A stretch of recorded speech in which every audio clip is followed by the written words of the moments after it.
Salam sejahtera semua. Hari ini Cigo akan masuk ke topik baru yaitu 6.2. Sebelum ini 6.1 kita sudah belajar tentang sudut positif dan sudut negatif.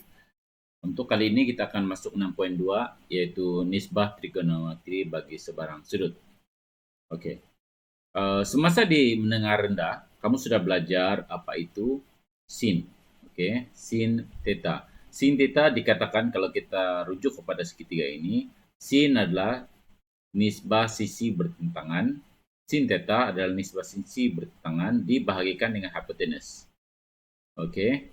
Kemudian untuk cos, ini untuk cos adalah sisi bersebelahan yang ini dibahagikan dengan hipotenus. Oke. Dan satu lagi yang kamu belajar pada menengah rendah ialah tan adalah nisbah sisi bertentangan dibahagi dengan sisi bersebelahan. Tan theta ya. Jadi selain daripada 3 nisbah trigonometri yang kamu sudah belajar di menengah rendah itu, untuk menengah atas ini kamu kena belajar 3 lagi nisbah trigonometri yang lain yang merupakan salingan. Salingan adalah 1/, oke, nisbah trigonometri. Jadi nisbah yang disebutkan itu adalah cosecant, secant, dan cotangent. Tapi cosecant ini dia tidak ambil semua, diambil hanya cosec. Ini secant jadi sec dan cotangent jadi cot. Jadi takrifan dia adalah seperti berikut.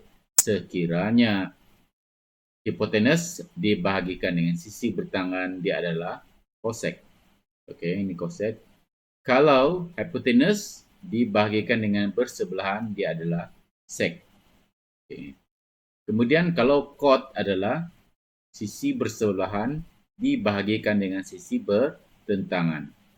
Jadi secara general dia, cosec theta bersama dengan 1 per sin theta, sec theta bersama dengan 1 per cos theta, cot theta bersama dengan 1 per tan theta. Jadi 1 per ini adalah salingan. Oke. Mungkin ada yang bertanya, macam mana mau hafal nih Cikgu? Oke, Cikgu bagi sini satu cara bagaimana untuk menghafalkan, untuk benda ini. Kalau kita lihat sini cosec, kita lihat pada huruf yang ketiga di sini adalah S. Jadi di sini juga adalah S.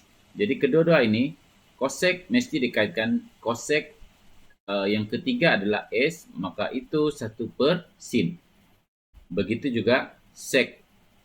Huruf yang ketiga adalah cos, maka dia punya vektor salingan adalah 1 per cos theta.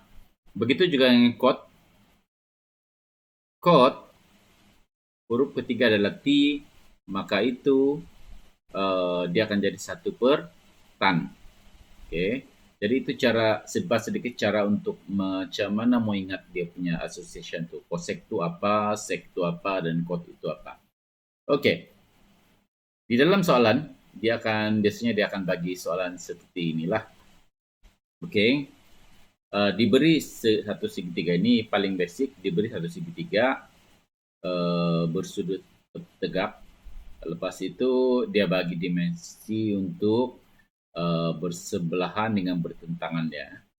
Kemudian di sini dia minta kamu seterusnya untuk mencari cosec theta, sec theta, dan cot theta. Oke, sebelum itu kamu kena tengok ini bahwa kita kena perlu lengkapkan dalam dimensi dia dulu nih. Kalau tengok di sini CB diberi, AB pun diberi, tapi ini tidak diberi. Jadi bagaimana kita mau menyelesaikannya ini?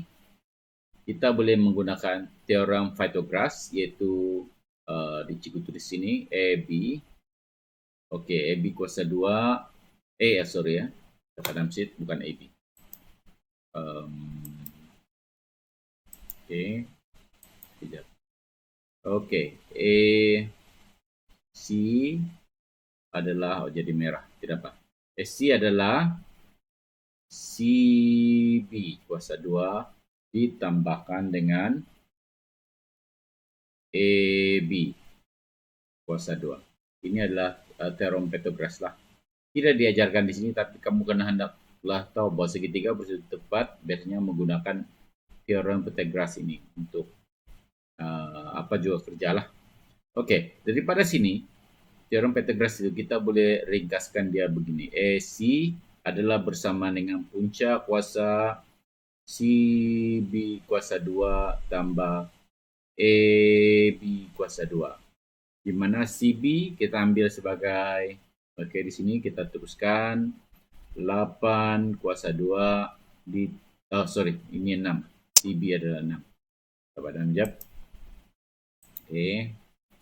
Oke, CB adalah, ini adalah 6 tambah dengan 8 kuasa 2. Alright.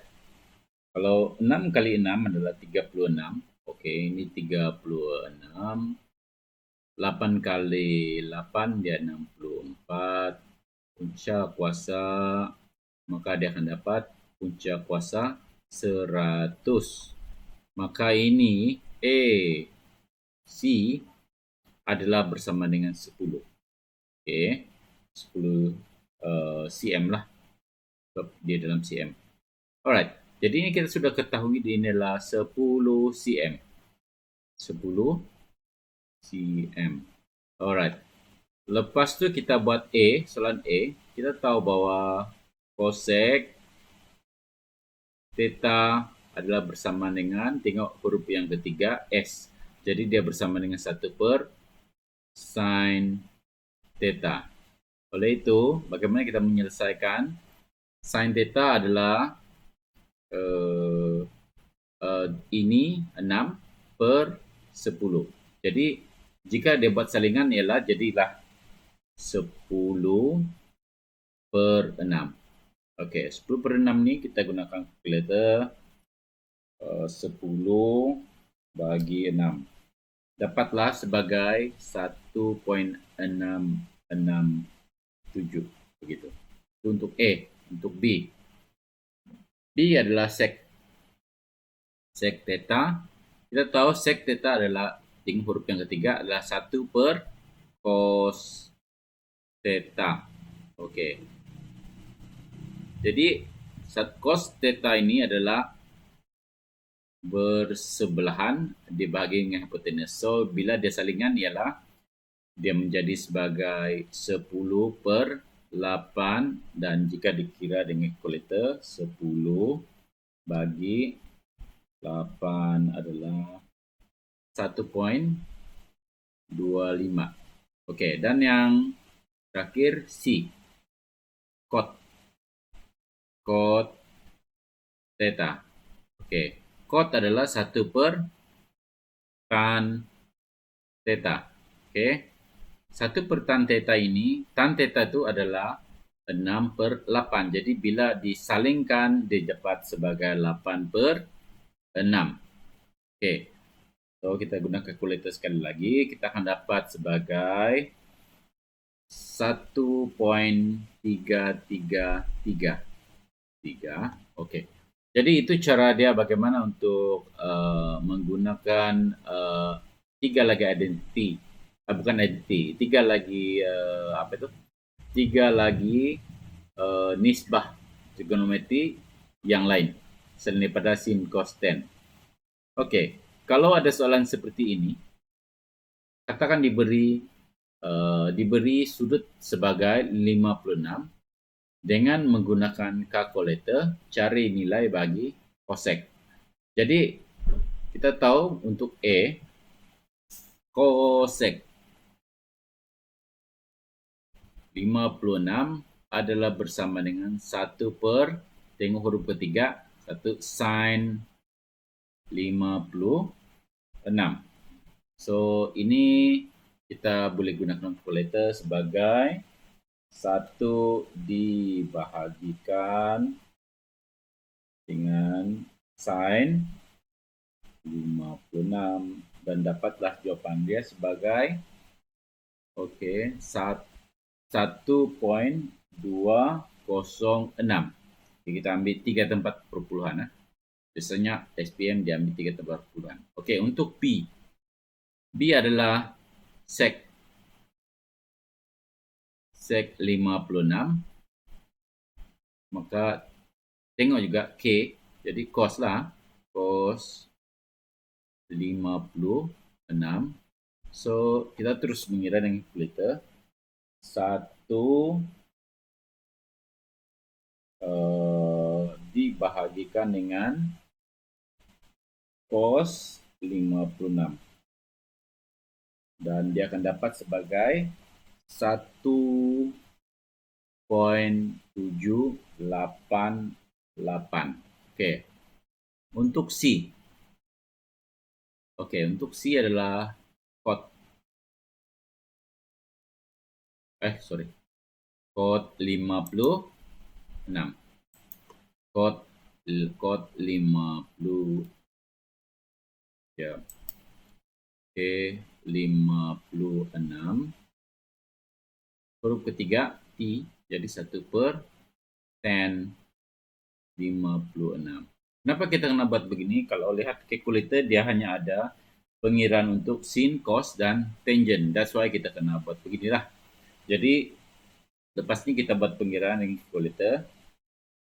1 dibahagikan dengan tan 56. So jawapan dia adalah 0.675. So selesai sudah untuk soalan itu. Jadi 6.3 pada muka surat MS ya. Temis tadi 200. Oke. Soalan diminta untuk cari nilai bagi setiap yang berikut dengan menggunakan kalkulator. Berikan jawapan Anda yang betul kepada tempat perpuluhan. Tadi cikgu buat ada 3 saja ya. Jadi kali ini buat untuk 4 tempat perpuluhan. Jadi untuk soalan ini agak senang sedikit 10, tapi ini ada sudah. Cot ini kamu akan tukarkan dulu menggunakan nisbah yang lain, trigonometri yang lain. Begitu cosec ini jawabannya hendaklah dikuasa 2-kan. Ini macam gini men, cosec apa-apalah sini kan jawaban dia mesti dikuasa 2-kan. So itu jawaban dia. Untuk yang ini kamu tukarkan kepada bentuk degree dulu lah, lebih mudah. Lepas itu baru kamu cari 1/cos. Kenapa cos? Kita tunggu yang ketiga. Oke, jadi terima kasih atas perhatian Anda. Sekian.